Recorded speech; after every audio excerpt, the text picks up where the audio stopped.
right. right. So we're gonna bring in one more person. Also, someone new to the channel. His name is Cozy Boy Cam. How you Cozy doing? Boy Cam. We can't hear you. You're on mute. Nope. Again. Wait. Hold on. Oh, there you go. There you go. There you go. Nope. Still can't hear it. Uh-oh.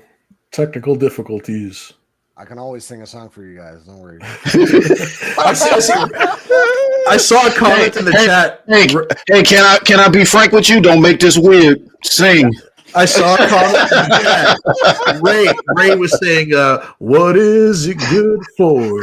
Absolutely nothing.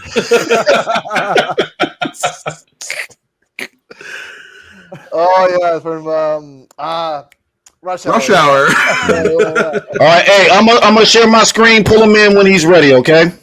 All right. All right. I'm gonna have that song in my head the rest of the night. We still can't hear you, Cozy. We'll keep you on the panel, Cozy. Once you get your mic fixed, hopefully we'll be able to hear you, bro. Now, this is a gentleman named Robert Meyer Burnett. He reviews movies. He was dabbling a little bit in Hollywood here and there, and I like him. I like him personally. I like him as a person. I like the way he reviews movies. I've been on his channel a couple of times. I've listened to him make sense before, up until this point. So, as a grown man, now he's older than me. I'm 52. He's like 56 or 57 or something like that. So he's older than me. Yeah. So for a grown man to say something like this, here's the reason why Zack Snyder's Man of Steel trilogy underperformed. Now keep that word underperformed in your head for a second. I say this as a fan. Again, there's that trigger where they always, right before they try to dunk on the Snyderverse, they always said that they're a fan. Keep that in mind. There is no joy in those films. There's no humor. There's no warmth. They're relentlessly portentous. So if anybody doesn't know what that word means, it means that it is a prophetic. They're prophetic movies told in a mythological way. That's basically what he's talking about. They needed a little bit, Charles, please. I'm sorry. Can I what? Can you zoom it a little bit more, please? Hold on. Let me see. Go on the Chrome and just zoom.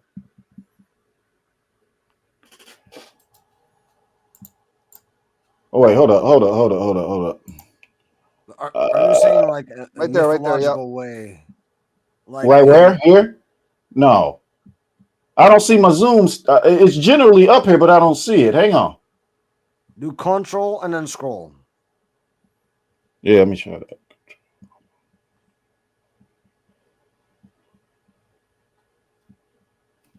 You said control and then scroll? Yes. Okay, hold up. Let me try that. There we go. All right. There we go. Perfect. Thank you. Okay. Okay. Wait, hold up. Is that getting too small? Hang on. Let me do it again. Zoom it in. Right. That's good. Okay. All right. Let me find it now. Okay. Here we go. Okay. Can y'all see that? Yes. All right. Now, this is what he says after this part. They needed Superman on a roof with Lois knowing her underwear is pink. Seriously. Now, let me stop you right there. And let me tell you the problem I have with this sentence coming from a 57-year-old man's mouth. Why in the world do you need Superman to tell a story about Superman for him to be on the roof, X-ray visioning her clothes so you can see her pink underwear? Why? I'm pretty sure X-ray doesn't show pink underwear anyways, but that might be me. I'm bothered by the fact that where did he get this from? And then he says, Superman is beloved by people who love to F. Snyder's Man of Steel is beloved by people who have yet to realize the joy of making a woman come under the practiced touch of the tip and their tongue. Bro, is this a real tweet? What the Are you fucking kidding me? Is this Yes, it's real? a real truth. He doubled down on this shit. Yes, it's real. Damn. He doubled down with a follow-up saying how he got paid, and he's probably trying to be funny, talking about how he was shilling for Warner Brothers and how much money he actually made. This is the type of shit right here that pisses me off. This dude is almost 60 years old. I have a big thing about grown folks with double digits in their age acting like it. I have a pet peeve about a grown man acting like a child. I can't stand that shit. Charles, can we just rewind for a second here? The whole thing about knowing her underwear is pink, is that in reference to something? Like, where? I don't know. I have never seen that before. Because it's obviously not feasible because, to be honest, X-ray doesn't show color, but fair enough. This guy is a dumbass. I'm just trying to understand what he's talking about here. What is he referencing? Like, he is obviously referencing to sexual, Robert, if you're listening, sexual if you references. want to come into the chat and explain yourself, you're more than Because welcome. I don't know what this means. The joy of making a woman and that people who watch Man of Steel don't. Motherfucker, do you know who I am? Do you know where I come from? I don't know. I don't have X-ray vision. I mean, why would you say this about people and you don't know anybody's? He's making a broad statement about something. Thank you. R&B is making Gen Xers look bad. Exactly that. Exactly that. Like, I just want to know if he's in reference to something, because not having a reference makes this come off as completely fucking creepy, bro. Yeah. Like, borderline weirdo shit. Yeah, I had to highlight all this shit, but since we're talking about money, can you guys see? There we go. Hold up. Can you see that? Hang on. No, hold on. You gotta take the zoom out. There we go. Okay. There we go. Okay. Y'all see that? Yep. Yep. All right. Let me zoom in right quick. Is that bookmarked? Yeah, it's bookmarked. All right. Let's see if I can find it. Okay, I found it. Okay. All right. Okay. Now, what you're looking at is basically what the production budget was, all of the other kind of stuff, domestic box office numbers, and all of that. Now, from what you can see from this chart, pretty comparable, right? To the Marvel films and all that. Yep. Mm-hmm. Okay. Now, y'all already know how this debacle started. Okay. When Batman vs. Superman came out, a couple of bloggers got online. Ooh, too scary. WB, we hate it. That's what happened. What happened the first time, though, with the Man of Steel, they wanted to chase these 4 movies here. So this is what they were doing. They dropped all of these between 2008 and 2011, right before the Avengers came out. All right. They started in 2013 with Man of Steel and then jumped immediately to Batman versus Superman. Worst thing that they could have ever done. The worst thing that they ever could have done. Zack Snyder went along with him and said, okay. And cut the movie, 30 minutes. Exactly. So that was that. So they cut 30 minutes out of the movie, and that 30 minutes would have easily got them, without inflation, would have got them that extra 150 to 200 million. They got them to $1 billion. Guaranteed. Because you would have had fans like me continuously going and repeat viewing it over and over again. That didn't happen with the first. For me, it didn't happen with the original version of BVS, because for me, the original version of BVS doesn't hit as hard as the extended cut. No fucking way, bro. No, it doesn't. But the thing is that it's all about actor reference, right? I mean, if you look Batman versus Superman, do you think that Ben Affleck was a good choice? I think Ben was a brilliant choice for Batman. Really? I do. I think he's the best Batman we've ever gotten, bro. Here's why. I see where you're coming from, and I feel you. So because when he was, I liked him in the stuff he was in before, but he was not. I thought he was going to be that guy. Yes, everybody was very skeptical back then. Everybody was like, "Oh, he was already in Daredevil, and that didn't work." I knew. Looking at it from an aesthetic point of view, it's like Zack's trying to bring us a Bruce Wayne and Batman from the comic books, like literally trying to rip that shit off the comic books, straight out of the comic books, exactly. Screen. And I knew just based on Ben's facial structure, like he was Bruce Wayne. I could see it from day one. As soon as they said he's going to be Batman, I understood why. That's me personally. Maybe the rest of the fandom didn't feel that way. Is that because just objectivity? Do you like his movies before? Or do you, I wasn't a hardcore Ben Affleck fan. I thought he did good. I thought he was a good actor, yes, but I wasn't like some hardcore Ben Affleck shill. No, I just Can I be frank? I'll tell you this: the older he got, the better he got. Yes, let's put it that way. Ben got better with age. The older he got, so it's almost like Good Will Hunting was obviously top notch. Then he had some crappies. He had like Reindeer Games and Armageddon and all of the buffoonery films. But then he came out with Argo. Bro, what and then that shit shitting on Reindeer Games. Once he came out with Argo, and then he just kept going from there. I was just like, okay, he's starting to get more serious and more. And then when I found out I was like, was this the same guy that was in Armageddon and Reindeer Games? I don't know about the Batman thing. And then I saw TV spots of him, bro, and they were comparing him to the comic book, the way his size and the way he looked. I was like, holy shit, that's him all the way. Yeah, because we perceive all these heroes also have like six packs, really cool suits, right? So I have to agree with you on that one. Because Ben Affleck didn't make a really good Batman, but I always had a feeling from Christian Bale. I can't help it. Okay. That sentence, and just I don't know the CGI, but also that motor that he had, it kind of did it for me. And it's totally unrealistic, but hey, we're talking about science fiction here, right? Yeah. For me, Ben was like one of the only dudes who, in my opinion, was able to nail Bruce Wayne and Batman, where they were two distinctly different characters, and Bruce Wayne had his own story arc. You know what I mean? With him going through the alcoholism and all the sex and everything that was alluded to in the movies, him overcoming that. By the time we get to the end of Justice League, you see there's no more pills on his dresser. He's not drinking anymore. He's clean. He's sober. You know what I mean? So there was a whole Bruce Wayne arc to that. We don't see a lot of that in any other Batman film, in my opinion. I don't think we get a lot of that. But I think that Ben was I think everybody who's portrayed Batman or Bruce Wayne, they had their strengths. To me, Christian Bale, he was a good Bruce Wayne.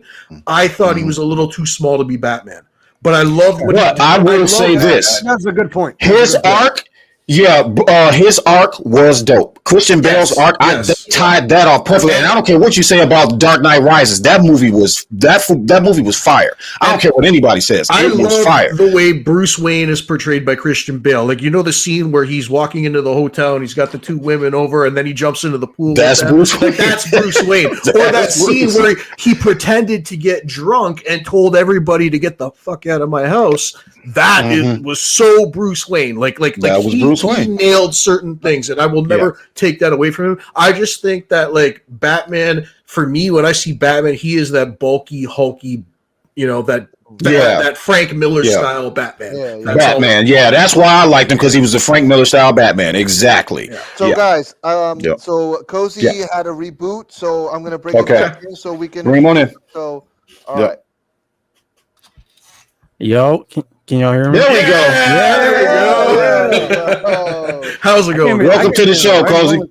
Y'all talking about my favorite Batman? Which one? Christian or which one? No, Ben. Yeah, he is Batman, bro. Yeah. So they all have their interpretations of Batman, and I think they played them well. If you're talking about the Bruce Wayne Batman personification, each one had their strengths to the other one, basically. So it was absolutely. And it's a generational thing. I think everybody from every generation has their version of Batman, or who, you know what I mean? Like, I don't know. Right. Frank, do you mind me asking how old you are? I'm 30. You're 40. Okay, so you got a few years. So he's right. Gotcha. 30, not 40. You saw 30? 30. 30. Sorry, I thought you said 40. Okay. 30. So I got a couple years on you then. Okay. I got 2 decades on homie. So, what about Cozy? Cozy, how about you? I'm 25. He's 25. So he's young in here. Yeah. See, but I noticed that I find that Christian Bale's Batman does relate a little bit more to the generation that comes after me. You know what I'm saying? Like, I don't know. For me, growing up, my ideal Batman was Michael Keaton, and then that all changed when I saw Ben Affleck. Like, that all changed when I saw Ben Affleck. But it was always Michael Keaton for me. And a lot of people who didn't grow up with that, they grew up with Christian Bale, and that's why he's got that special place in there. I get that. I totally understand that. Yeah. Same controversy with the Joker, right? Like, who was the best Joker? Best Joker? I think I will give it to Heath. I think Heath, hands down, is the best Joker. Yeah, hands down. Yeah. But there's nothing wrong with Christian Bale's. Like, I liked his Batman. It's just like you said, like, that's not the Batman I know. Like, I'm used to the. It's not comic. It's not comic book. Yeah, when it's not a comic. Batman, you should, sci-fi, right? Like, people should be scared. Like, bro, I think we highlighted this when Real Shift was on last week. What was the very first? Do you guys remember the very first scene where you see Batman for the very first time in BVS? How he's up on the wall in the freaking wall. Yeah, show me another Batman movie that did that. Yeah. That was ripped right out of the comics, bro, where he's just hiding in the wall in the back like that. Like, that was insane, man.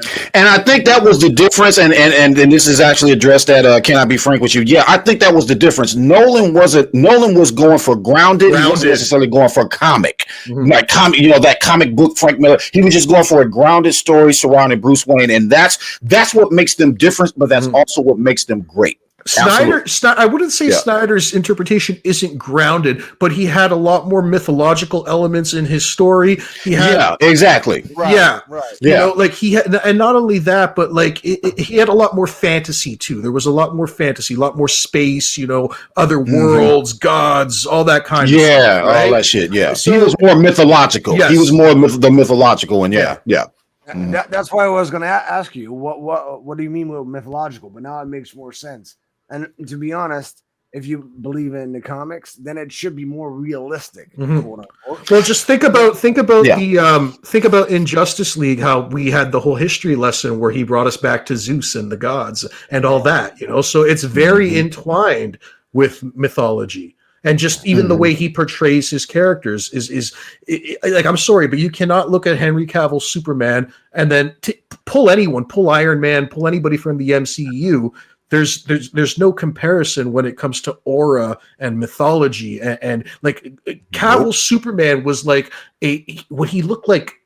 Oh man, like he was carved of stone, like a Greek sculpture. You know what I mean? That's what Zack was going for. Everybody thinks it's muscles for muscles' sake.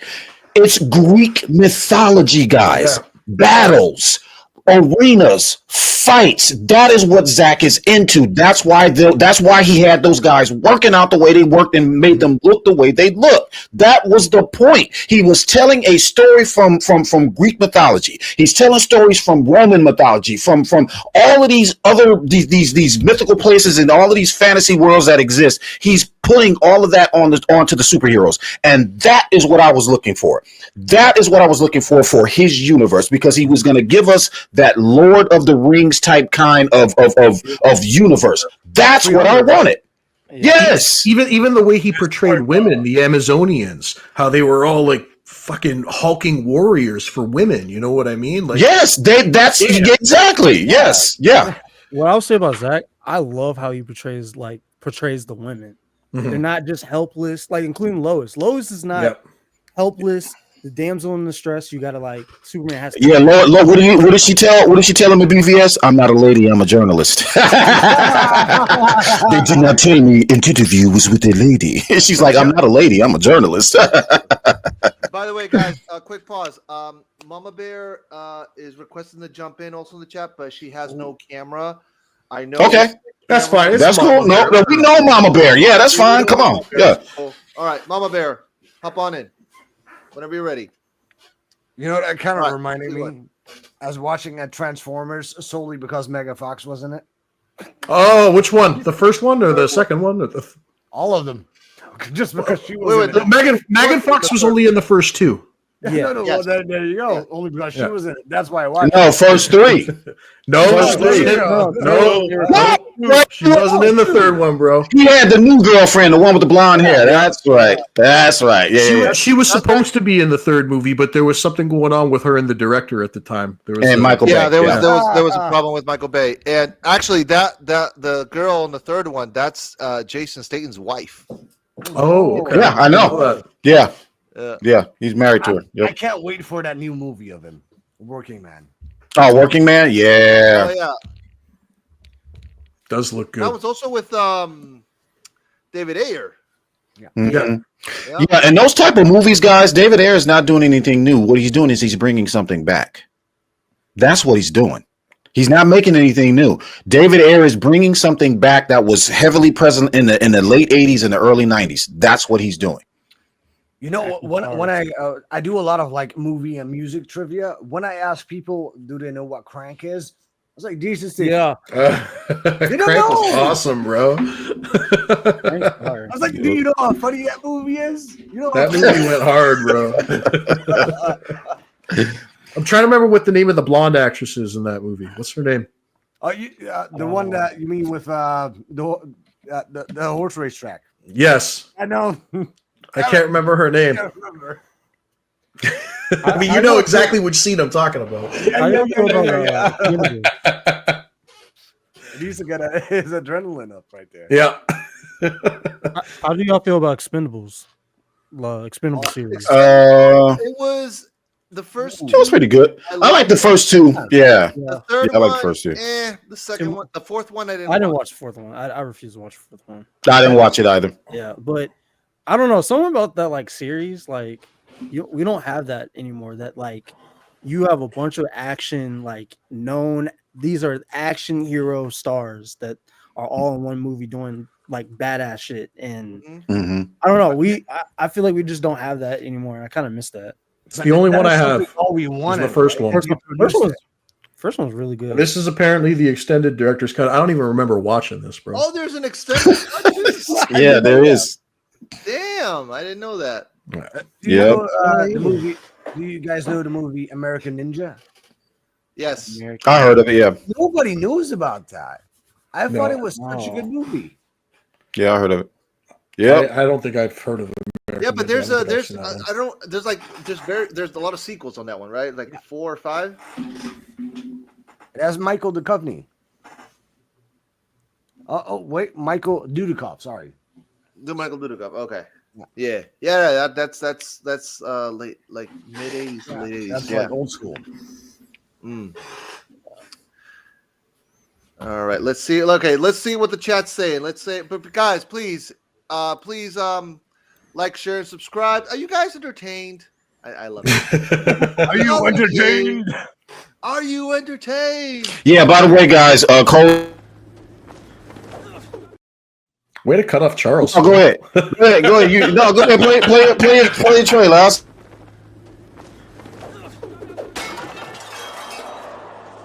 Are you not entertained? Are you not entertained? Is this not why you are here?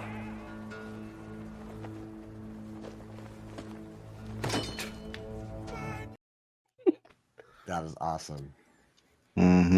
You guys are gonna find you in Cozy, and can I be frank? Look, man, I'm real passionate about my cinema, bro. I know. I watch all y'all's lives. Like man, let me tell you something, bro. I am so and I mean this from the bottom of my heart, man. If this were any other universe and it was Gunn in Snyder's shoes, I'd be defending Gunn, bro. It ain't about him. That's what people don't understand. You took a man's art, his work, his heart, and you took it from him and said, there, go take care of your family. Meanwhile, we'll bring in a Marvel guy to tune up your Justice League.